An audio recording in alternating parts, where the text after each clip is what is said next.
Greetings, everyone. Today we're going to be doing something a little different. I'm going to be narrating a book entitled Rulers of Evil, Useful Knowledge About Governing Bodies by F. Tupper Saussy. There has been much talk of late about the Jesuits, and I realized I knew very little about them. This book is a wonderful introduction to Jesuit history and Jesuit studies in general. I adore reading history. The problem is I now understand that most of it is complete lies. His story is a tale, a fable, drama, fiction, a play, Jesuit theater. Today's fake news is tomorrow's fake history. I don't believe any of it happened the way we've been taught, present book included. So why read it? I want to understand the nature of our controllers. And to do that, we must learn their narrative, his story, whether it's true or not. Studying the grand narrative gives context to the symbols that rule us, and only then can we begin to break their spell. I read history more like a novel. It's a myth. I look for the coding within the myth, the dates, the symbols. I call it mythery. I don't really believe St. Ignatius ever even really existed. He's a legend. Same with Ben Franklin and George Washington, Columbus, Shakespeare, Mozart, Martin Luther, Erasmus, Sun Tzu, Caesar, Constantine. They're all characters in a vast Jesuit play. And just who is Tupper Saussy? We'll have a look at his character as well. And for now, let's just get on with the novel.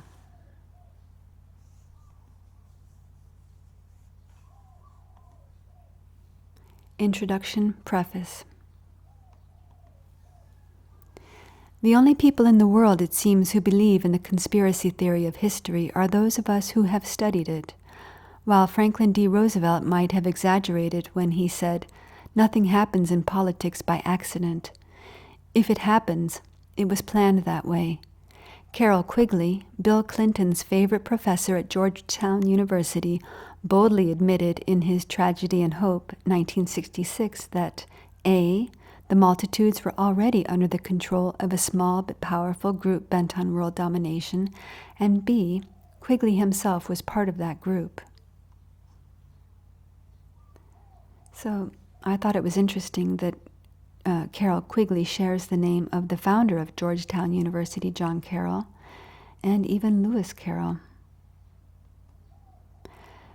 This researcher calls Carroll Quigley a Jesuit professor, and we know that he was Roman Catholic, of course, and this is the extent of Wikipedia's biography of him, born in Boston.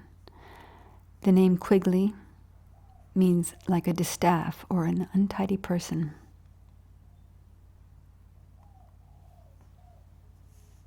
Internet conspiracy sites strive to identify the conspiratorial factions.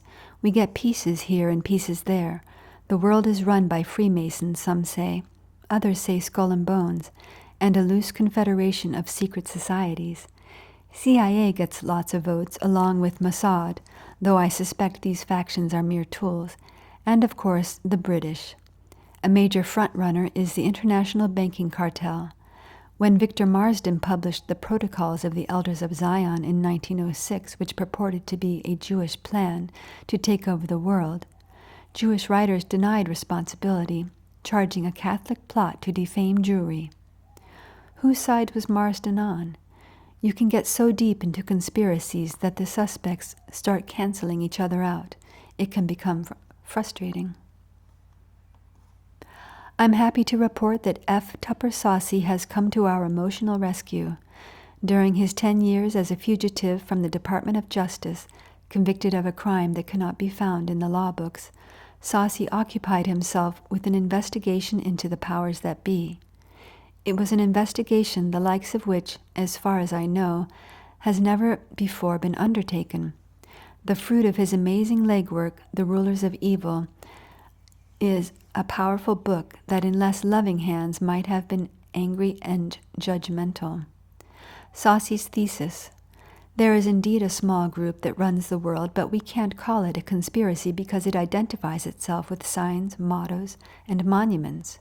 Signs, mottos, and monuments, you ask? Quick, what occupies the highest point on the U.S. Capitol building? It's probably the most oft-published statue on earth, and you can't name it. As long as you don't know whose feet are firmly planted atop your country's legislative center, or how she got there, or whence she came, the group that controls America remains invisible. Once you know these things, the fog begins lifting. Saussy has analyzed hundreds of signatory clues left by the true rulers of the world, clues that we have perhaps been trained to ignore. He traced them to their origins and matched them to facts of history going back 6,000 years, all balanced against the most reliable human reference work there is, the Bible. The result, an unavoidable touchstone for all future works on the subject. Rulers of Evil is an indispensable study book that you'll probably deface from cover to cover with highlighting. By all means, keep it on your lower library shelf within close reach of inquisitive children. Pat Shannon, Journalist at Large, Media Bypass. Forward. Whether or not it's appropriate for a literary agent to write his client's foreword, I do not know, but I'm breaking the rules here. If I'm breaking the rules here, well, this is a rule-breaking book. Example, during last spring's book expo in Los Angeles, I agently introduced my client, Tupper Saussy, to one of New York's most unshockable publishing executives. As Tupper articulately summarized Rulers of Evil for him, I personally witnessed the brow of this fearless executive develop a twitch. I saw him actually gulp. With my own ears I heard him say, "This is a little too extreme for us." The twitch developed as Tupper was saying, "The Roman Catholic Church really does run the world, including the United States government, and this is openly declared in monuments, emblems, and insignia, as well as official documents." By the time Tupper calmly reached his payoff, "And this is good because it's divinely ordained," the exec was staring into space. All right, Rulers of Evil is extreme. Does that frighten you? It was researched and written during a decade of flight that probably saved the author's life from vindictive federal authorities. I wanted to represent this book from the moment I read the first draft back in 1993, completely unaware that its author could claim the classic Miracle on Main Street as his own. Tupper Saussy's identity was not revealed to me until his capture in 1997. He can keep a secret. Like no book I've seen in my 30 years of literary agenting, Rulers of Evil lays out who's really who in world power, pegs them as evil, about as evil as the rest of us more or less, and then explains how spiritual wickedness in high places works for the ultimate good of mankind. It's the book about conspiracies that doesn't advocate throwing the bums out. Rulers of Evil is almost a self-help product. The useful knowledge it imparts reveals the world's structure as it really is. Once we can see, our choices increase, our pathways widen, and our lives improve. But don't expect a breeze. Parts of the book are so rich in historical detail that your brain might feel overburdened.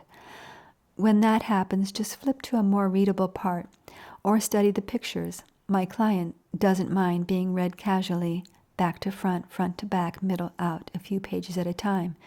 Enjoy freedom of movement. If a chapter doesn't fit today's mood, find another that does. Use a bookmark or the dust jacket flaps. Ultimately, you'll get it all, and when you do, I predict you'll be a different person. You'll have a new world view, one shaped by evidence that has never been assembled quite this way before. I can say this with confidence because Rulers of Evil is still influencing my own life, having begun in me a process of answering many of the heretofore unanswerable questions of our time. Peter Fleming, The Peter Fleming Agency. Orientation. The only new thing in this world is the history you don't know. President Harry S. Truman. On Freshman Orientation Day at the University of the South in Sewanee, Tennessee, I took a seat across the table from my faculty advisor. He was a professor of botany named Edmund Berkeley. Dr. Berkeley studied the tab on my manila folder as though it were some rare species of leaf. Suddenly his eyes leapt into my face. Giddy 18-year-old that I was, I gulped and tried to smile. Saussy, he mused calmly. Good Huguenot name. The word stumped me. Huguenot? Saussy is a French name, he lectured. Sewanee is a Protestant university. Your people must have been Huguenots. I silently forgave my father for never having told me our name was French and that our ancestors might have been something called Huguenots. What exactly are Huguenots? I inquired. French Protestants, declared my adviser, massacred by soldiers ordered by Catherine de' Medici in cahoots with the Jesuits. The survivors were exiled, some established in England, others in Prussia. Some came to America, as your people obviously did. Jesuits, now that was a familiar word. In Tampa, my hometown, there was a high school named Jesuit. Jesuit High was greatly esteemed academically and athletically. I was aware of a connection between the Jesuits and the Roman Catholic Church, but little else. What are Jesuits? I asked. Oh, the Jesuits are members of the Society of Jesus, he replied. Excellent men, intellectuals. They work exclusively for the Pope, take an oath to him and him alone. Some people call them the Pope's private militia, kind of a swordless army. Controversial. They've gotten into trouble meddling with civil governments in the past, trying to bring them under the Pope's dominion, but in this century they've been tamed down considerably. They're wonderful educators. That night I called my father, who answered Dr. Berkeley's surmise. Yes, our people were Huguenots. They arrived at Savannah Harbor in the latter half of the 18th century, after a stopover of several generations in Scotland. They had indeed been run out of their beloved country, the same way the Jews were run out of Germany. Nazis chased the Jews, Jesuits chased us. Ah, but that was a long time ago, my father said, and I agreed. Forgiveness is a great virtue, and it's best to let bygones be bygones. So I forgot about Huguenots and Jesuits and plunged into my college career, my future, and my life. I never had occasion to think about my conversation with Edmund Berkeley until some 30 years later, in August of 1984, during a brief but telling encounter with an assistant United States attorney by the name of John McCune. We were standing a few paces apart in the marble hallway outside a federal courtroom in Chattanooga, waiting for the morning session to be called. I was on the docket, scheduled to be arraigned on charges of willful failure to file income tax returns for the years 77, 78, and 79. I had no doubt that the charges would be dropped. The statute I had supposedly run afoul of applied to persons required to file returns, yet I possessed a letter signed by the IRS district director stating that a diligent search of IRS files had failed to disclose any tax liability in my name for those years. People who have no tax liability are not required to file tax returns. Why was I there? The booming voice of a lawyer friend broke my concentration. Tupper, he said, guiding me over to John McCune. Have you met your prosecutor? He introduced us in a jovial fashion and then rushed off to a huddle of other litigants. McCune and I shook hands. John, I asked, feeling the need to make small talk, are you from Chattanooga? No, he replied. I come from Washington. Something inside told me to press. So you're originally from Washington? No, originally I'm from New Orleans. I have lots of cousins in New Orleans, I beamed. He seemed to get a little edgy. Well, the name Saussy is not unknown there, he said. One of my favorite cousins lives in New Orleans, I said, named my cousin. He's your cousin? Why, he and I were ordained together. Ordained? I asked. My cousin is a Jesuit priest. Are you a Jesuit? Yes, said my prosecutor, now visibly agitated. I might have to recuse myself. I've got a better idea. Drop the charges. Oh, no, I couldn't do that. The dialogue ended suddenly, with the hoarse drawl of the bailiff announcing that court was now in session. So John McCune was a Jesuit. The media spoon-fed by his offices had already branded me a tax protester. What was going on? Were the Jesuits chasing Protestants again? Actually, I had not protested any taxes at all. I had merely discovered some truths about the tax and monetary laws and had dared to stand on them. As with the Huguenots and the truth they discovered about Christianity, authorities were offended. Wasn't it interesting that both of us, my ancestors and me, were branded as antisocial, repugnant, as people who disturb good order by daring to protest? Was this a religious persecution here? Was my stand on truth somehow so offensive that the Pope had dispatched one of his swordless warriors to do me in? And then there was the date. The charges against me were filed on July 31st. That happens to be the feast day of St. Ignatius Loyola, the founding father of the Society of Jesus. According to the dogma of the Roman liturgical calendar, any cause initiated on a saint's feast day is especially worthy of the saint's attention. A bizarre series of furtive proceedings occurred over the next 11 months. Exculpatory evidence was ignored or suppressed. There were prosecutorial improprieties which the court excused. When I attempted to avoid the consequences of the improprieties, I was punished. Few precedents for such judicial steamrolling could be found outside the annals of the Roman Inquisition, which I learned had been administered since 1542 by the Jesuits. What was this, the American Inquisition? All the while, the IRS, John McCune, and the media kept labeling me as a tax protester. Sometimes they would slip and call me a tax evader, even though I had never been accused of the much more serious crime of tax evasion. Ultimately, a jury acquitted me of willfully failing to file income tax returns for 78 and 79, but for 77 they found willfulness, and the higher courts upheld their verdict. It was only a misdemeanor. The last defendant in my district to be convicted on the same count had been sentenced to 6 weeks, but the court sentenced me to a full year, the maximum allowed by statute. This was due to what the prosecutor called my unrepentance. Some say I should have wept crocodile tears and promised to mend my ways, but that would be game playing. How can you repent of willfully failing to do something that was never required in the first place? When I soberly reviewed the long list of prosecutorial absurdities, I decided that I was being punished for something not remotely connected to willfulness in filing tax returns. I was being punished for mobilizing what turned out to be the only constitutional issue no court in the United States will fully entertain, the money issue. Back in the late 70s, I discovered that constitutional government was contravening every American's right to an economy free of fluctuating monetary values. I wrote a book, The Miracle on Main Street, Saving Yourself and America from Financial Ruin, 1980, in which I compared American money as mandated by the Constitution, gold and silver coin, with American money currently in use, notes, computer entries, and base metal tokens. Not only was the money in use inferior to constitutional money, but also it had been introduced without a constitutional amendment.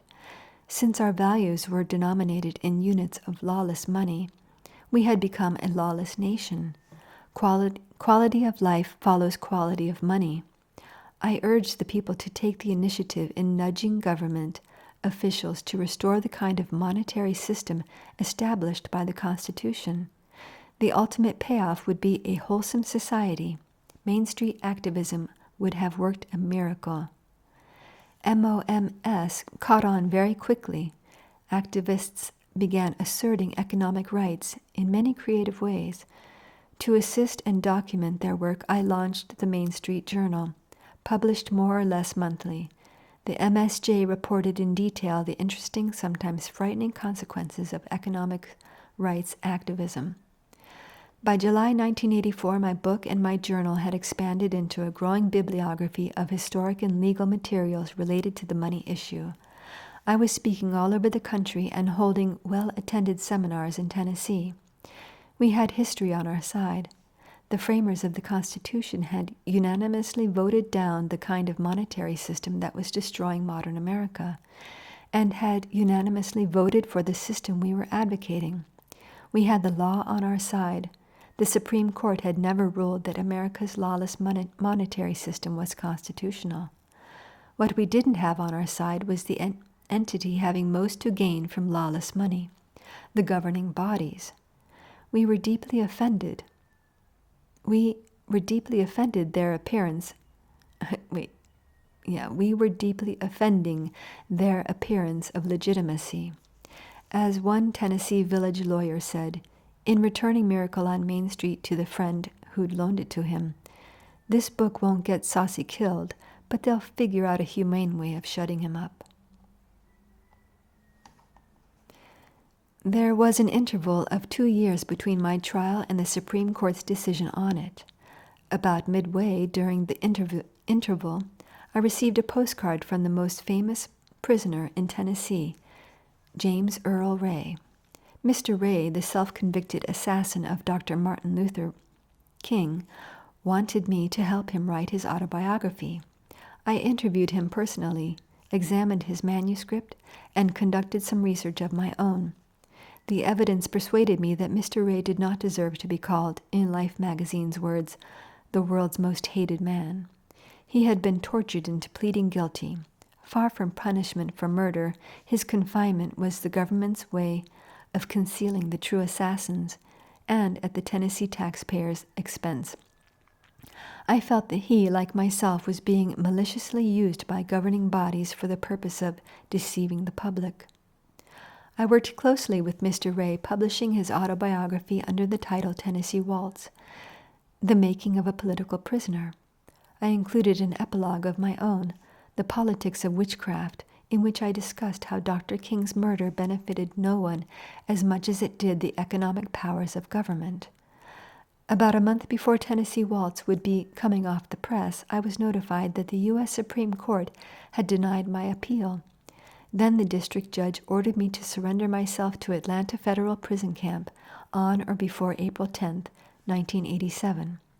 A friend happened to say, "You know, if your previous writings brought about the tax prosecution, think what Tennessee Waltz might provoke them to, with you in custody."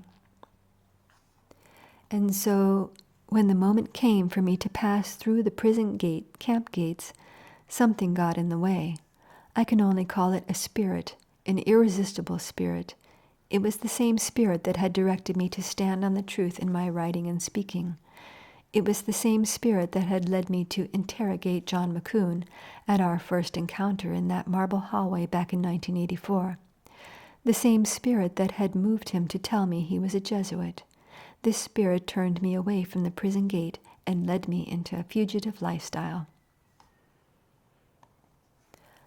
I felt an overwhelming obligation to love my enemies by studying them in intricate detail.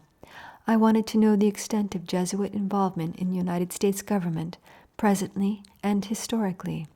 What I discovered was a vast Roman Catholic substratum to American history, especially the revolution that produced the constitutional republic.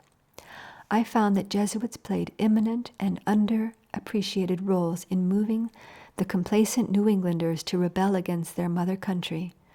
I discovered facts and motives strongly suggesting that events that made Great Britain divide in 1776 were the outworkings of an ingenious Jesuit strategy. This strategy appears to have been single-handedly designed and supervised by a true founding father few Americans have ever heard of, Lorenzo Ricci, known to British Jesuits as Lawrence Ritchie. In fact, investigating Jesuit involvement in the formation of the United States turned up a whole host of hitherto little-known names, such as Robert Bellarmine, Joseph Amyot, the Dukes of Norfolk, Daniel Cox, Sun Tzu, Lord Bute, Francis Thorpe, Nicholas von Hontheim, and the Carrolls, Daniel, Charles, and John. In their way, these men were essential to our constitutional origins as Jefferson, Paine, Adams, Washington, Locke, and George III. My investigation began in 1987. It coursed 10 years and ranged, with the help of our Lord and many courageous friends to whom this book is dedicated, from the Florida Keys to Puget Sound, from the District of Columbia to Southern California. The mounting evidence inexorably changed the way I perceived constituted authority and my relationship to it. Finally, on the 13th minute of the 13th hour of the 13th day of November 1997, the journey that had begun with the filing of charges against me 13 years earlier reached its destination. I was captured without violence by 3 U.S. Marshals outside my office on the canals of Venice, California. A valuable personhood I was prepared to deny forever was given back to me. For 16 months, the Bureau of Prisons afforded me the opportunity to discuss the fruits of my investigation with intelligent prisoners in California, Georgia, Tennessee, Oklahoma, and Mississippi. Their straightforward questions, comments, and insights, criticisms helped further prepare my manuscript for a general audience. Now that my liberties are fully restored, I am able to finally relate my findings to you in my own true voice, tried in adversity, seasoned by time. F. Tupper, Saussy. So let's have a little extra look at Mr. Saussy. Life on the Lamb, he called On the Lamb, L-A-M-B. His flight was supported, if not assisted, by Jim Garrison, the late New Orleans prosecutor and famous JFK assassination conspiracy theorist. In 1997, a man named Colin Schaefer had been living unobtrusively in Los Angeles for several years. He was the sort of kangaroo no one paid attention to. Colin Schaefer had a driver's license and a Social Security card and a clerical collar, which he wore when he traveled. He'd learned that no one in an airport ever bothers a priest. One day, Colin Schaefer walked out of his home, got into his car, and was surrounded by federal marshals demanding to know if he was Tupper Saussy. That name, he later remarked, had not been uttered for 10 years. Tupper Saussy had been gone, but suddenly he was back. Here he is with the bassist Bob Moore, who played for Elvis and Roy Orbison in Tennessee. He's been described as a jazz prodigy, an advertising genius, a classical composer, a restaurateur, a dramatist, a polemicist, an assassin's ghostwriter, and the Grammy-nominated creator of some of the most ornate and literary orchestral pop songs of the 1960s. Here he is with his Grammy-nominated song Morning Girl, and with the singer Don Gant. Sean Cassidy happened to have a big hit with it. And as a teacher of music and English at the Montgomery Bell Academy, Saussy was suspected of being the source of inspiration for the maverick teacher John Keating in Dead Poets Society.